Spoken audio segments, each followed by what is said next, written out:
Assalamualaikum warahmatullahi wabarakatuh. Saya Dewi Krisniawati dengan NIM B100200083. Di sini saya ingin menyampaikan hasil akhir dari tugas Pancasila semester 1. Topik yang saya ambil dari materi ini yaitu kemiskinan dan pengangguran.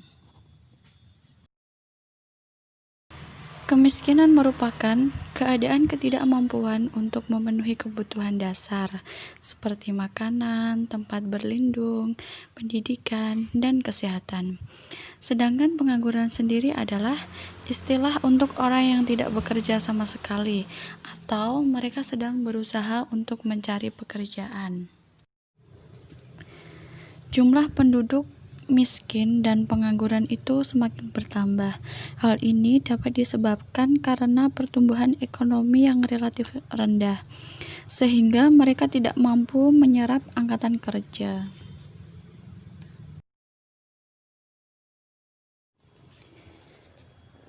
Tingkat kemiskinan dan pengangguran ini memiliki beberapa faktor penyebab, di antaranya yaitu tingkat pengangguran yang meningkat.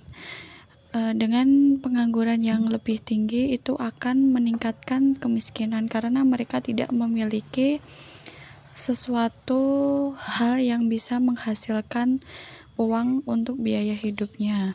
Kemudian tingkat perekonomian yang rendah. Perekonomian yang rendah ini dapat memberikan dampak untuk masyarakatnya.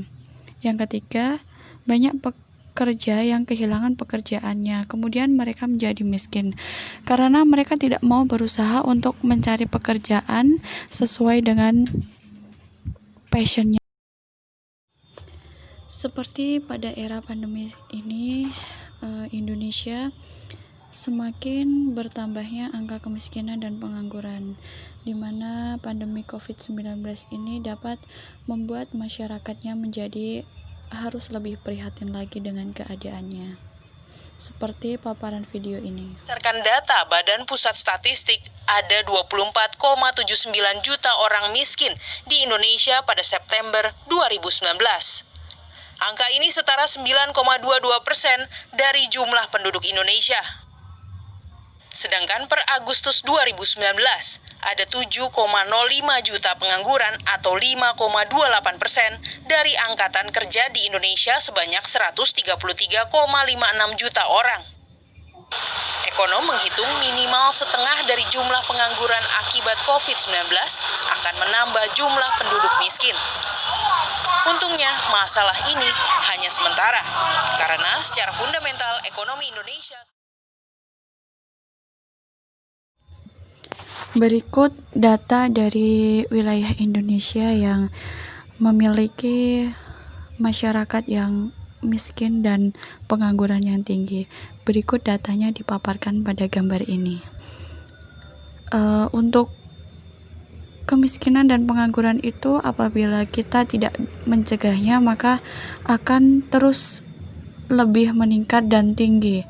Dan kita itu sebagai masyarakat, kita harus bisa mengimplementasikan Pancasila kita, kemudian kita bisa mengamalkannya dan kita bisa menelaahnya, kita bisa mencari pekerjaan yang baik, kita bisa mencari pekerjaan yang sesuai dengan kemampuan kita, agar kita itu terbebaskan dari kemiskinan dan pengangguran. Dari materi yang telah saya sampaikan dapat diambil kesimpulan yaitu kemiskinan dan pengangguran yang tinggi dapat membuat perekonomian tingkat daerah menjadi turun. Karena banyak masyarakat yang tidak bekerja, mereka hanya berdiam diri di rumah saja. Banyak masyarakat yang kehilangan akan pekerjaannya, karena banyak perusahaan yang sudah menggunakan mesin untuk memproduksi suatu barang, sehingga perusahaan itu sedikit dalam membutuhkan para pekerjanya. Demikian yang dapat saya sampaikan pada materi ini. Apabila ada salah kata, saya mohon maaf. Wassalamualaikum warahmatullahi wabarakatuh.